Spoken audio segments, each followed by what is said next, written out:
mu gahinda kenshi n'akababaro, ishavu ryuzuye mu maso umuhanzi nyarwanda Yago Pondat amaze gushyira umucyo ku byakomeje kuvugwa ko yaba yaratandukanye n'umufasha we Teta, ubundi Yago Pondat agasigara i Bugande wenyine.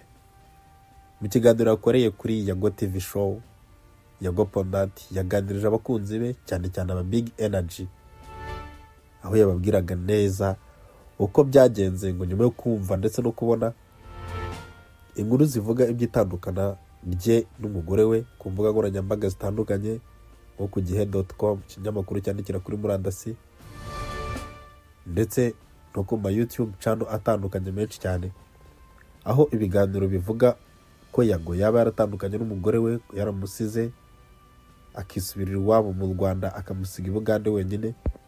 Yago yagiye abikurikirana kenshi cyane, ariko noneho nk'igihe cyari kigeze gashyira umucyo ku byo abantu mukomeje kumva.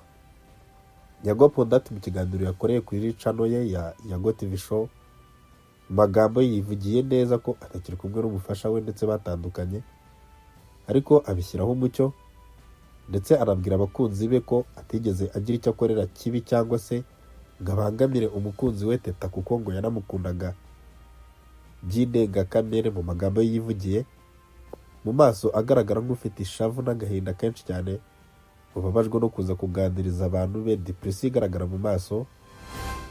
Yago ukorera kuri Yago TV show mu kiganiro arimo afite akaji mu ntoki ari kukanywa, yaganirije abari bamukurikiye ababwira neza ko ubwo umugore we yamusezeraga akigendera ngo Yago nta ruhare yari yabigezemo namba, ndetse atari ari no mu rugo, ahubwo yaragiye kwishakira umugati w'umuhungu we Life.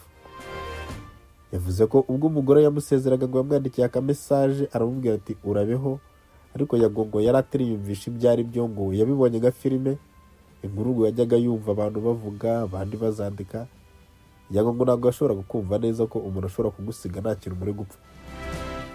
Gusa ajya gutangira iki kiganiro yavuze ko yari buze kuvuga ibigendanye n'uruhande rwe, kuko atavuga n'urw'umugore, kuko umugore yagiye gafite impamvu, ariko Yago ntazo azi.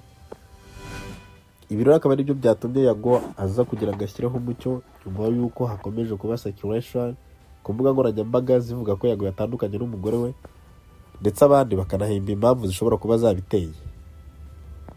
Mu ishavu n'agahinda byinshi cyane, Yago ngo nyuma yo kubona ku ma YouTube channel ndetse no kubona amatayito menshi y'ibinyamakuru bitandukanye agenda amwandikaho, Yago yafashe umwanzuro wo kwegera kamera, ubundi ahangana nayo.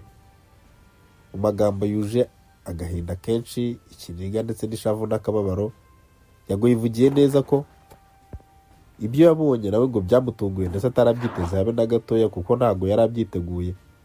Ngo kandi ngo yari yagiye no gushakisha umugati, ntabwo yari azi ko afite ibibazo mu rugo bishobora gutuma umugore azinga agataha. Ati umugore yansize ntari no mu rugo, nagiye kwishakira umugati, ngiye kubona akamesaje kansezera kangezeho, abanje kugira ngo ndi kurota cyangwa se ibyo anyandikiye ntabwo ari impamo, wenda nigera mu rugo ndibuze kumusangayo. Ati uzi kubona umuntu ugutwara umwana w'uruhinja wawe umaze ibyumweru 3 byonyine gusa, umuntu aba agutwaye umutima. Ati abagabo tunyura muri byinshi, ariko tuba tugomba no gukomera kuko turi abagabo. Amagambo Yago yavugiye muri iki kiganiro cye yakoreye kuri YouTube channel ya Yago TV show, n'amagambo yuje ishavu n'agahinda n'akababaro, ndetse agira n'inama urubyiruko n'abandi benshi cyane. Yagiriye inama avuga ko ibya relationship ngo noneho yaba agiye kubyeguranya agasane, ngo kuko igihe yahereye yirwanirira intambara, ikigaragara cyo imaze kumutsinda. Yago amaze igihe kinini yibera i Bugande nyuma yo kuva mu Rwanda, igihe bitari bimeze neza ku ruhande rwe, ariko mu kiganiro aganirije aba Big Energy yabwiye ko ngo ameze neza nubwo afite ibibazo bimeze gutyo, kandi ashyira ku mucyo ku biri kuvugwa hirya no hino mu bitangazamakuru bitandukanye bivuga ko yatandukanye n'umugore we.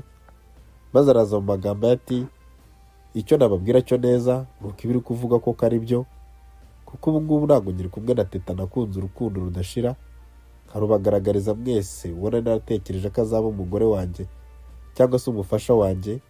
Ati ibyo nibyo natekerezaga nkanjye, ariko Imana ibifite indi gahunda, kuko Teta yanyandikiye ko agiye, nagiye ku kazi, ntabwo nari byiteguye neza ko nshobora kutamusanga. ati gusa ibyambayeho ntabwo nizeraga ko biri kuba koko bya nyabyo, nabanje kugira ngo ndi kurota cyangwa se ari kunganiriza ninza kugera mu rugo ntamusanga. Ati ubu ngubu ari mu muryango we i Butare. Ati ndashima Imana ko ari muzima ndetse na Life ari muzima umuhungu wanjye.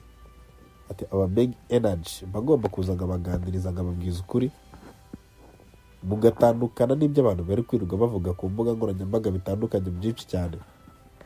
Big energy ni abafana ba Yago ndetse n'abakunda ibiganiro bye cyane cyane umuziki wakora. Ati abantu bari kugenda bavuga ahantu henshi ko ndi gutwikira album yanjye mfite mbere yuko nyironcinga, ariko nyamara mbere narababwiye ko najya ngira prank.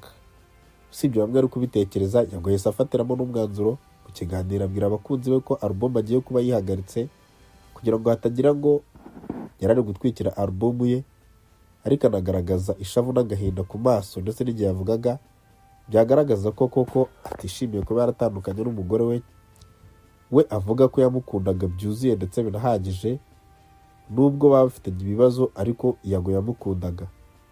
Ati abagabo ndetse n'ibyingo ni ibintu bitandukanye cyane, ni ibintu biteye ubwoba kuko ibibera mu ngo ni byinshi cyane. Ahangaha yavugaga akarengane k'abagabo katajya kamenyekana, ariko ntiyagasobanura neza ngo ube wabasha kumenya icyo Yago yari kuvuga mu kiganiro akoreye kuri channel ye.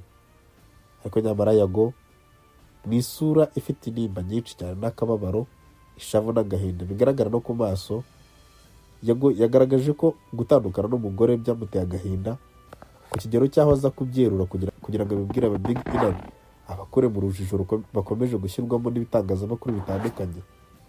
Yago yemeje inkuru neza mu kanwa kayivugira, avuga ko umufasha we batakiri kumwe bamaze gutandukana ndetse ubu yagiye asigaye wenyine.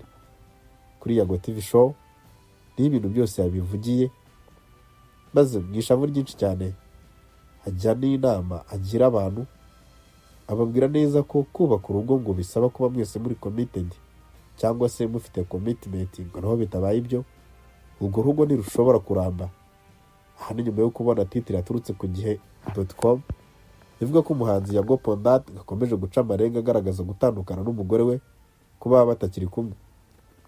Ibyo rero we nibyo yari yaje gushyiraho umucyo nk'umuhanzi Yago ndetse nka nyiri urugo cyangwa se umugabo wabanaga n'umugore we Teta, maze abishyiraho umucyo ndetse agaragaza neza ko nubwo byagenze gutyo atari ibintu byamushimishije, kuko ari ibintu byamutunguye yagiye kwishakira amafaranga, ariko agaragaza ishavu n'agahinda byamuteye ngo kuko umwana we mutoya wari umaze ibyumweru 3 avutse. Ati umwana wanjye w'imfura umaze ibyumweru 3 avutse Life, ati ubu baramujyanye, ati ni kukujyana umutima kuko hari hashize ibyumweru 3 gusa tuvuye kwa muganga. Simbyumvisha neza, ariko yagavuga neza ko nta bundi buryo byari bigende, ngo dore ko kuva uyu munsi nta kintu agiye gufakasingaho bitari akazi ndetse no gushaka amafaranga, ngo abyama relationship ibyo ngo arabyihoreye kuko igihe ahereye yirwanirira ngo icyo abonyemo arakibonye. Mu ntimba nyinshi ndetse n'agahinda bigaragarira buri wese uri kureba ikiganiro cye yakoze, Yago yagaragaje ko ababaye cyane ndetse atewe ipfunwe n'ibyamubayeho. Ibi ngibi ni bimwe mu bintu byatumye yagafata umwanya arangiza araza ku mbuga nkoranyambaga kugira ngo abwire abakunzi be neza uko biri kugenda. Ibi rero ni bimwe mu byavuzwe na Yago kugira ngo abashe gukemura ikibazo cyari kimaze iminsi cyumvikana ku mbuga nkoranyambaga, bamwe babivugaga bari no kubikeka abandi batarabihamya, ariko Yago ubwe ku giti cye nk'umugabo yaje kubishyiraho umucyo ndetse anagaragaza ko koko neza atakiri kumwe n'umugore we Teta nk'uko byavuzwe n'itangazamakuru bitandukanye, ariko aravuga ko neza bizi ko aho Teta ari ndetse n'umwana we Life ngo bameze neza nta kibazo bafite.